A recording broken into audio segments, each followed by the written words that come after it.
On one side, the disciplined legions of Rome. On the other, the unstoppable horsemen of the Mongol horde. Two of the most powerful empires in history, seemingly invincible. So how did they both fall?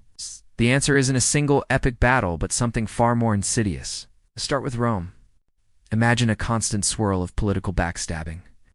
Emperors being assassinated, civil wars erupting left and right, and widespread corruption rotting the government from the inside out. This chaos eventually led to the empire literally splitting in two: the west and the east, making it weaker and easier to attack.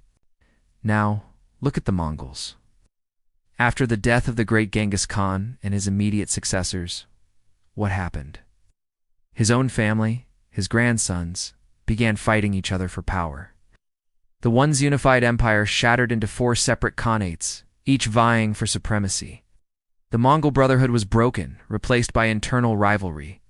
While they were busy fighting amongst themselves, outside forces were knocking at the door. For Rome, it was the so-called barbarian tribes, the Goths, the Vandals.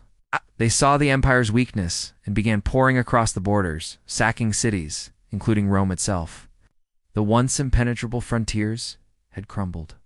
The Mongols faced a similar problem. Their legendary military machine started to stall.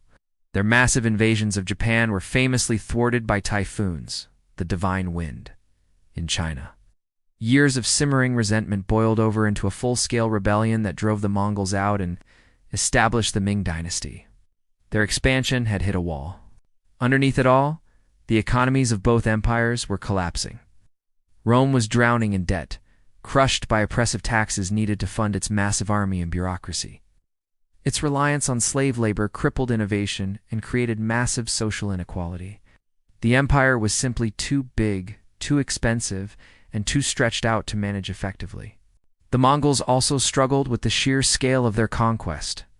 Governing such a vast and diverse territory was a logistical nightmare. The very trade routes they had once made safe, the famous Silk Road, became unstable as their central authority weakened. Administration broke down, and the economic engine of the empire sputtered to a halt. So what's the big lesson here?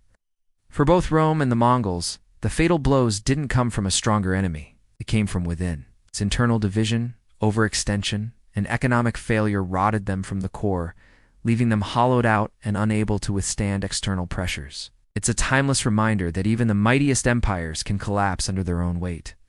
Thanks for watching, and if you found this interesting, don't forget to like and subscribe for more dives into history.